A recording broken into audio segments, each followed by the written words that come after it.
સુરતના મૈદરપુરામાં 8 ગણેશ પંડાલમાંથી થઈ ચોરી। 2 વ્યક્તિઓ પંડાલમાંથી પૂજાના સાધનોની ચોરી કરી। પોલીસે સીસીટીવીના આધારે હાથ ધરી તપાસ।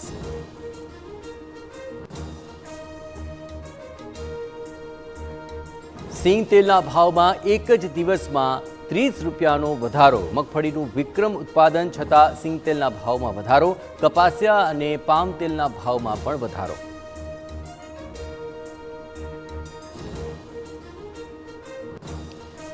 સ્થાનિક સ્વરાજ્યની ચૂંટણી પહેલા દસાડા અને પાટડીના ધારાસભ્ય પી.કે. પરમારનું વિવાદિત નિવેદન।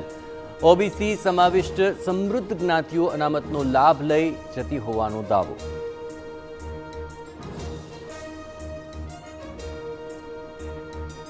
ટેકાના ભાવ માટે નોંધણીમાં પડતી હાલાકી મામલે કૃષિ મંત્રીએ આપી ખાતરી। ટેકાના ભાવે વેચવા માંગતા તમામ ખેડૂતોની નોંધણી કરાશે।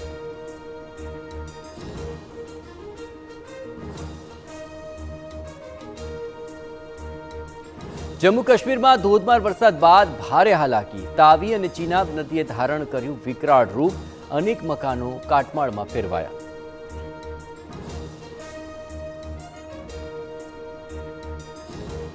દિલ્હીમાં યમુના નદી ભયજનક સપાટીને પાર। નીચાણવાળા વિસ્તારોમાં પાણી ભરાવાની શરૂઆત। લોકોનું રેસ્ક્યુ કરી રાહત શિબિરોમાં ખસેડવામાં આવ્યા।